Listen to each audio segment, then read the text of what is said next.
Amazon is good at more than just logistics and marketing, but at running their business.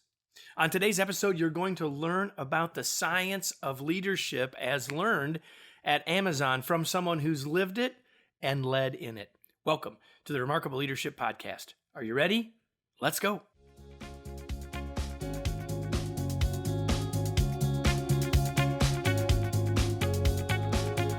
Welcome to the Remarkable Leadership Podcast. We are here each week to help you lead more confidently and make a bigger difference, both professionally and personally. This episode is sponsored by From Manager to Remarkable Leader, Kevin's flagship workshop based on his proven leadership model.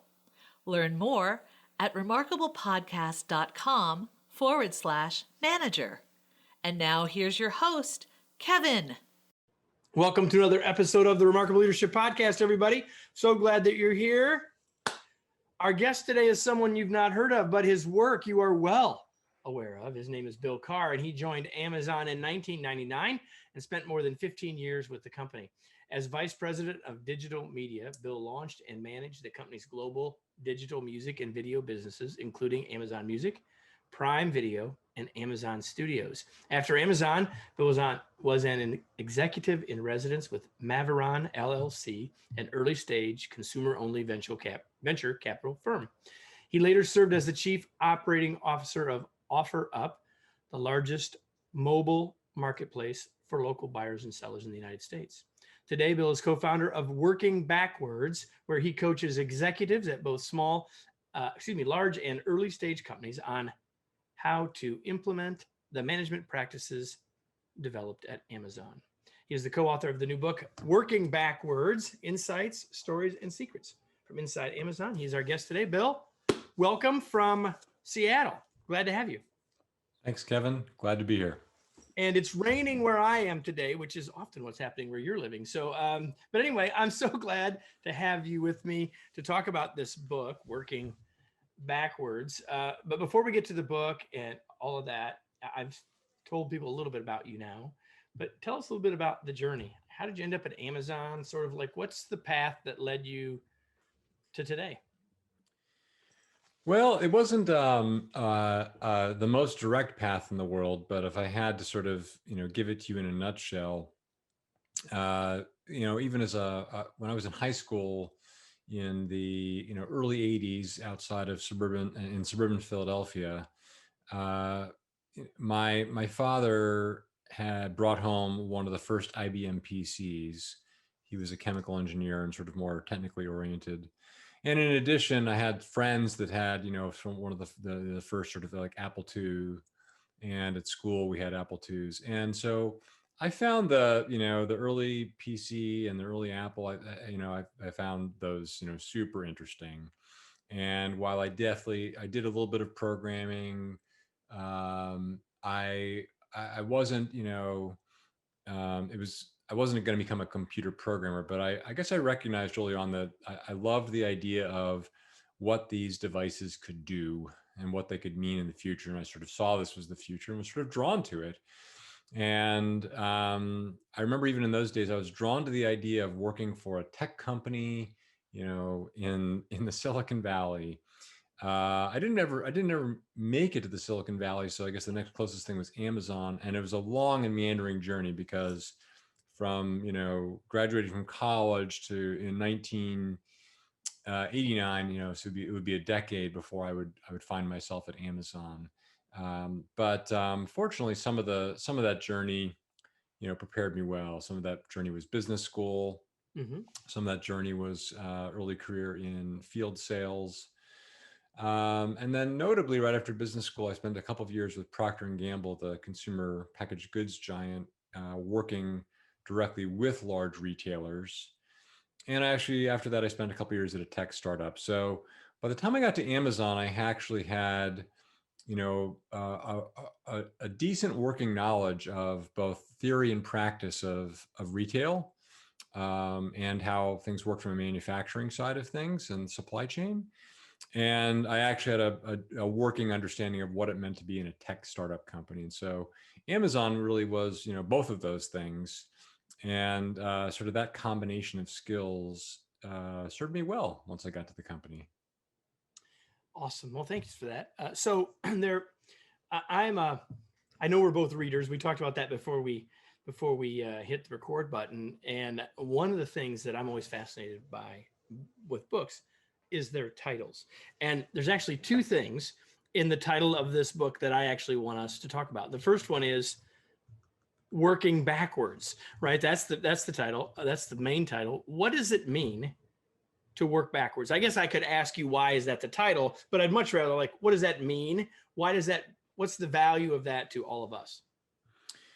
Yeah, so working backwards refers to both part of one of Amazon's leadership principles and a specific process that the company developed to develop new products and innovate at the company. So let me say more about that. So the leadership principle is customer obsession and talks about the fact that leaders are obsessed with customers and focus on what customers need and work backwards from there. And what does that mean? What it means is that in most companies, people talk a lot about being focused on customers, but it's actually not very easy to do, especially if your customers are consumers, not businesses, because you'll go through all kinds of meetings during the day with various people in the company or maybe external partners, but you'll never meet with your customers. There's never a meeting during the day where the customers are sitting in front of you demanding X and Y and Z. And so you actually have to go out of your way to come up with mechanisms and processes to make sure that you're actually focused on customers. And so and this is actually one of the remarkable things about Amazon, is that they didn't give lip service to the idea of customer obsession. They built specific mechanisms and processes to force/enable Right. people in the company to be that way. And one of them is called this working backwards process. And how does that process work? So when you are developing a new product for the company, what a lot of companies do when they're developing new products is they might use tools that you learned in business school. Like I learned how to do, let's look at the market. What's the size of this market in terms of the sales potential? What should be our market share? What are the profitability characteristics? Let's do a SWOT analysis. Let's look at the strengths, weaknesses, and opportunities and threats. And in all of that analysis that I just described, not once is the word customer come up, or more importantly, not once does the notion of what is the customer experience that I'm going to build that will really create value for the customer. In other words, give them something that they can't already get. And so the way that through a long process of trial and error that we came up with a process to reinforce this concept is called the working backwards PRFAQ process. And so at Amazon, when you're starting off on a new product, what you do, the first thing you do is you write a press release, just sort of a one-page simple press release. And you don't make the PR department do it. Anyone can do this, a software engineer, a manager, doesn't matter who you are. And what you're doing in this press release is you would describe in very clear and concise ways what is the specific problem you're trying to solve for a customer, what is the specific product solution that really solves that product, and in total, why will people care enough about this product that they'll sort of get out of their chairs and want to go buy it. Mm-hmm. And it's called working backwards because normally the press release is the last thing you do when you're building a product. Right. So after the engineering and product teams have gone and built something, and or the manufacturing team have manufactured, then you throw it over the wall to marketing, PR, and say, now you got to go figure out how to sell this thing. Right. And so instead, Amazon seeks to start at what is normally the last step of the process and work backwards from there. And more to the point, what this does is it frees you up from focusing on your various constraints, your competitors. It frees you up just to focus strictly on the customer. Because when you're writing that press release, that's all you're thinking about. You're not worrying about anything else than, if I put this press release out, are people going to want to buy this thing? And if it's not compelling, then you can start over, either throw that idea out or keep rewriting that press release until you found that. Now, once you have that compelling press release, now you have to describe the ways in which you can actually make that real. And that's where the second part of this process, the FAQ process, comes into play. And that's where you ask and answer key questions like, well, how big of a team am I going to need to build this product? And what will be some of the technical hurdles that I'll have to overcome to do this? Or what will the P&L look like for this product? And what really is the total addressable market? All kinds of questions that people externally and internally would ask you. And so this is the long answer is working backwards is both a way of thinking of starting with the customer working backwards, and it's a process that actually reinforces that way of thinking. You said, so thanks for that. You said something early in all that I wrote down, and you said that it either forces or enables. And then I think you said probably both, but say a little bit more about that, because that difference between force and enable is where culture comes in, right? So at what point did it become more about enable and less about force? Well, and to be clear, when I use those words, I don't use them to say force like in a Yeah. dictatorial way. Yeah, and I understand that, but I mean even it as a way to force a way of thinking, force a mindset, because it's actually very hard to get in that mindset. So, let me give you a simple example of this. So, I, in my role with the company, I had, large partners that I worked with, and those partners were my suppliers. The suppliers happened to be media companies, book publishers, record Mhm. companies, movie studios, and they were, whether it was the physical discs and printed books, or later the digital bits that they were vending to me, I would meet with those people all the time. They were my partners. It was important for me to maintain a good relationship. Well, guess what? Those people were not my customers.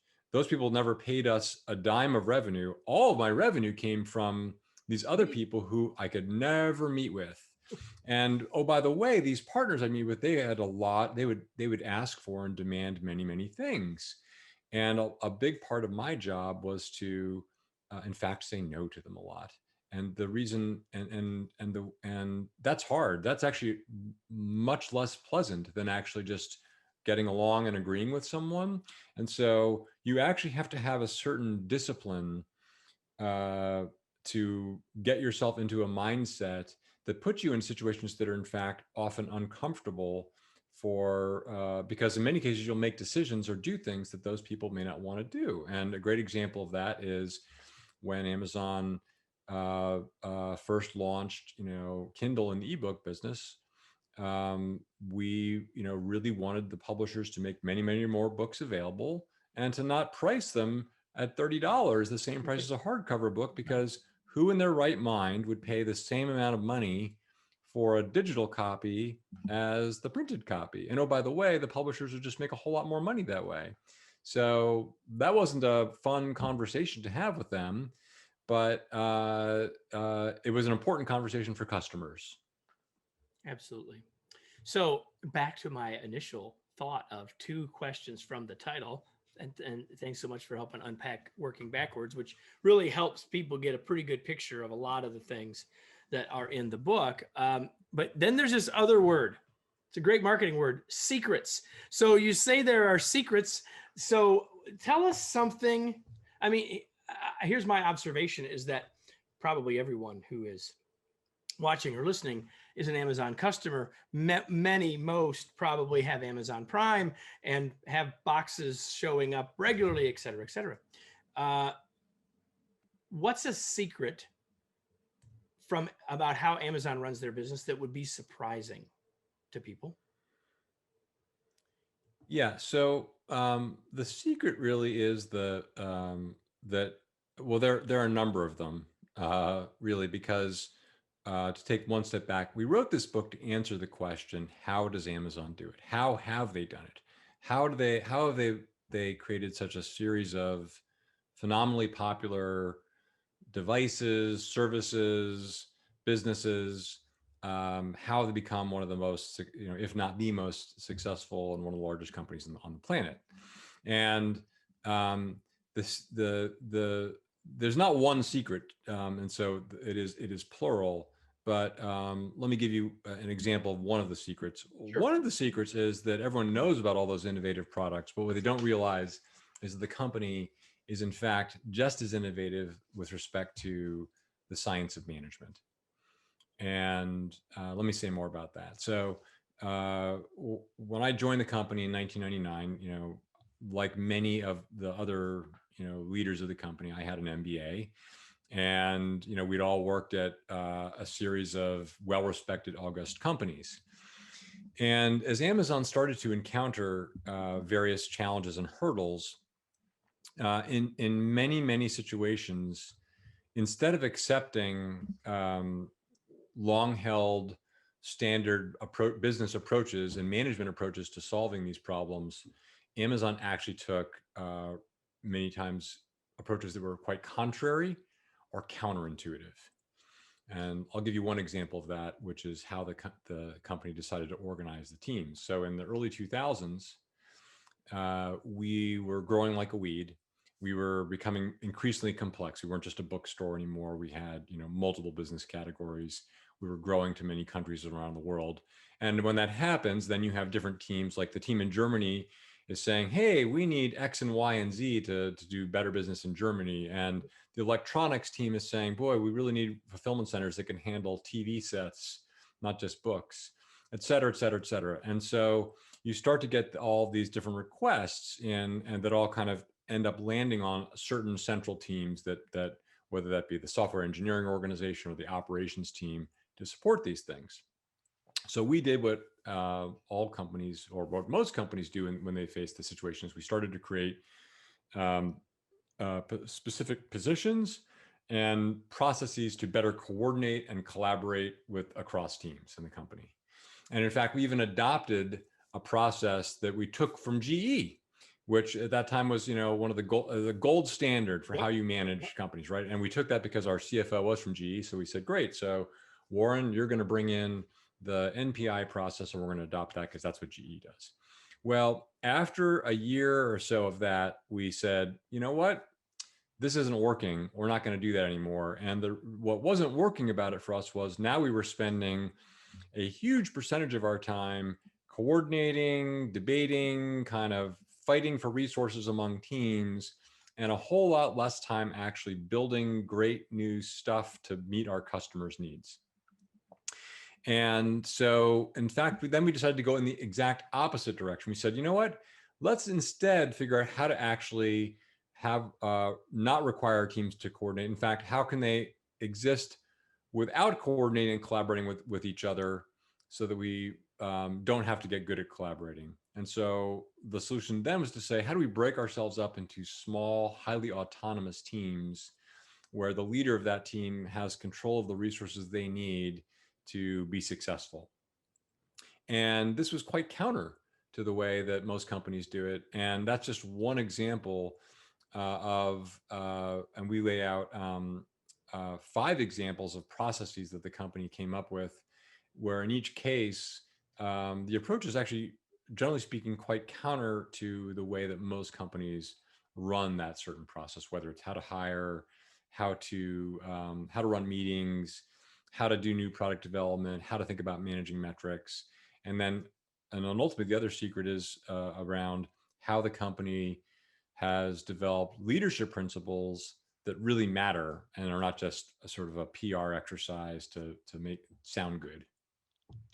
So I know that much of your work today is for executives thinking about how they can adopt some of these ideas across an organization.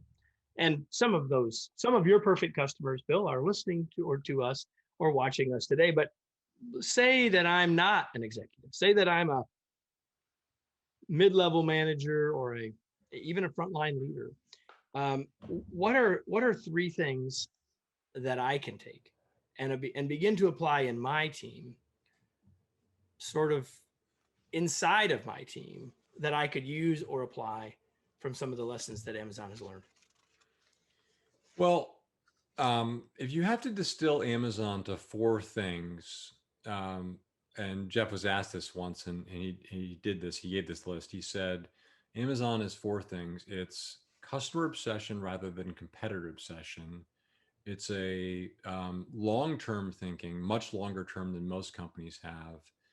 It's um, a willingness to take risks and invent, and a willingness to accept the failure that comes along with that. And then finally, a professional pride and operational excellence. So anyone in their career could actually latch on to any one or all four of those things. You can apply that to your career. Like, for example, long-term thinking. This is a great way to think about your career. Having coached and mentored many, many people early in their career, and reflecting back to how I thought about my career in my early 20s, man, my pants were on fire to, like, get ahead and get into a big role. I measured things in terms of months.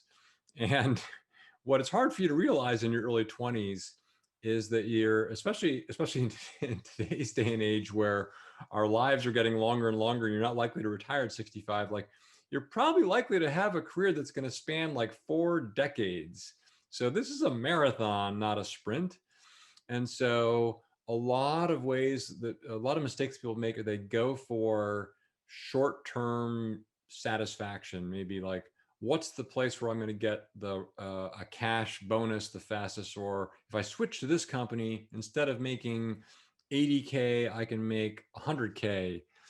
Instead of focusing on, these short-term things, you need to focus on long-term things like, how do I put myself in a position where I am going to be challenged and learn a lot and have the opportunity to take on more and more responsibility? How am I going to put myself in a situation where I'm working for someone who I can really learn from?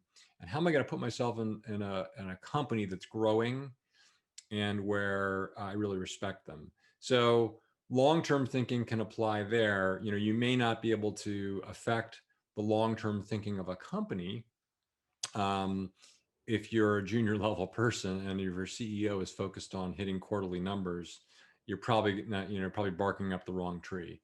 But you can also, you can definitely, by focusing on customers, doesn't matter what level you're at, if you really understand your customers really well, if you really obsess over them, if you really seek to understand what are the ways in which they are not satisfied, are you reading every one of their reviews of your product? Are you sitting down with a customer service organization to sit in on their calls and look at their different emails to understand what are people concerned about? You can do this at any level of the company. And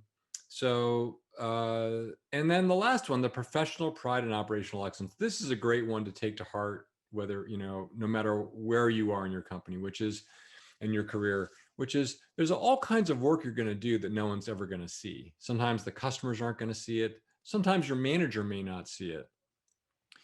And the people where that marathon is really going to pay off is if you really take pride in setting high standards for yourself and doing high quality work, making sure that you have a thoughtful analysis, write good documents, put together the right, quantitative analysis, whatever it may be, even if it doesn't see the light of day, that practice and that repetition, which, by the way, the great professional athletes that we all love and see, like, you don't see all the reps and all the practice they're putting either. So that professional pride and operational excellence will get you a long, long way in your career. It's interesting, Bill. I was going to ask you a question. What advice do you have for leaders today? But you've answered that question, I think, for all of us in one way or another. So I'll ask a different question instead. What's something that, as we start to head toward closing, what's something that we haven't talked about that maybe you think we ought to, or that maybe something that, based on this conversation, you'd like to share with the group?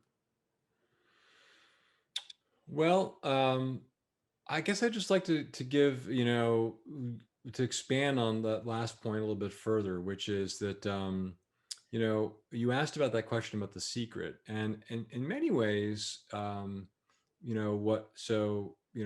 was Amazon, Colin and I, my co-author, we actually emailed Jeff Bezos before we were going to write the book and told him what we were going to write about. And you might wonder, well, why would the CEO of Amazon, he gave us his blessing. And you might wonder, well, why would the CEO of Amazon be okay with us spilling the secrets of how they've been so successful, and like, what is their secret sauce from a management science point of view? And the answer to that question actually can be found in one of the reviews of the book that a gentleman named Tom Alberg, who was one of the first investors in Amazon and was a longtime board member for more than 2 decades. He was on the Amazon board of directors. And he told a story about how he was sitting down with, an executive from a large global company who was trying to pick Tom's brain and say, well, how does Amazon do it? How are they so successful? And Tom said, it's actually not a secret at all. Like, if you actually read Jeff's annual reports, if you look at what he talks about, if you look at the leadership principles, it's all there. But, the reality is that few companies have the discipline to actually do it. And so I would kind of liken, in some ways, the book to, we've written a description of how to successfully complete an Ironman. Anyone can do it, but it requires enormous discipline and hard work. So, to quote Jeff, there were, I can't remember how many times, we'd be in some meeting and someone would be describing some roadblock that we'd be facing or some challenge. And and they were basically looking to Jeff for like, this is really hard, how are we, we're struggling to do this. And Jeff would say, I never said this was going to be easy. And that's the thing to remember, is that if you want to achieve greatness, like, you can do it, but it's not easy. It requires a lot of hard work and a lot of discipline. Well, that's a good place to start to land the plane, everybody. I never said it was going to be easy. My dad used to say, that's why you get paid the big bucks. Put on your big boy pants. Not quite the same, but the same idea. Never said it was going to be easy. So speaking of easier, Bill, what do you do for fun? Well, I love sports. I love the outdoors. So some of my favorite sports I love to play are, well, I love to ski. Actually, I'm into both downhill and cross country skiing. I love cycling, road cycling, and now gravel cycling too. And I do love to play golf. And I love to spend time with my family and go on hikes and enjoy the beautiful surroundings here for much of the year here in the Pacific Northwest. But in the winter, you have to get up into the mountains, into the snow to enjoy it, because it's a little rainy to get up to where it's wonderful weather, right? Yeah. Again, you and I talked about this before and we joked and chuckled a little bit about this before we went before we hit record, and that is, what is it that you're reading? And you said, listen, I got to pull up my Kindle and find out. So what do you want to share with people that you're reading these days?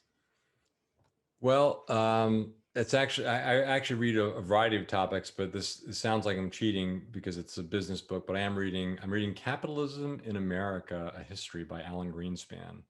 And this book, I think it came out actually 4 or 5 years ago.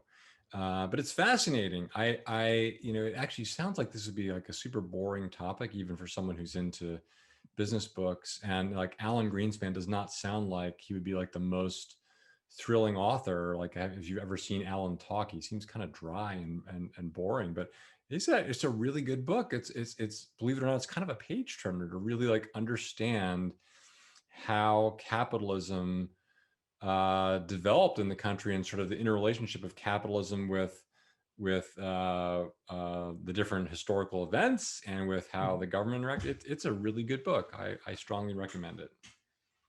Capitalism in America, everybody. That's the first time, Bill, on this show, episode number, I don't know, 260 some, that someone has mentioned that book, but I like it. But we have been talking with Bill Carr, not Alan Greenspan, Bill Carr, the co-author of the new book, Working Backwards: Insights, Stories, and Secrets from Inside Amazon. Where can people find out more about the book and your work? Where do you want to point people, Bill? Yeah, you can visit our website, which is www.workingbackwards.com. Pretty simple, everybody. Workingbackwards.com. So now a question for all of you who are watching and listening, and it is this. Now what? What idea from what Bill has just shared or you got from this conversation are you going to apply? Because it's in the application that it makes where we make any difference at all. Because as Bill said, no one ever said it was going to be easy. And it's certainly not going to be easy just because you listened and maybe even found it enjoyable. But the challenge will be, what actions will you take as a result? I think if you just listened, I hope you listened to every minute, but even if you only listened to the last 10 or 12 minutes where you started to talk about those 4 principles, those 4 values of Amazon, and connecting those to all of our work, regardless of where we sit in an organization, there's plenty for us all there to think about and apply. So, Bill, thanks so much for being here. It was a pleasure to have you. Thanks so much for having me. All right. So everybody, this episode was brought to you by our new book, The Long Distance Teammate, Staying Engaged and Connected While Working Anywhere. You can go to longdistanceteammate.com to learn more, get an excerpt, because there's a big difference between working from home and being a member of a successful remote team. And with that, we will say goodbye, and we'll be back next week with another episode of the Remarkable Leadership Podcast. Thanks, everybody.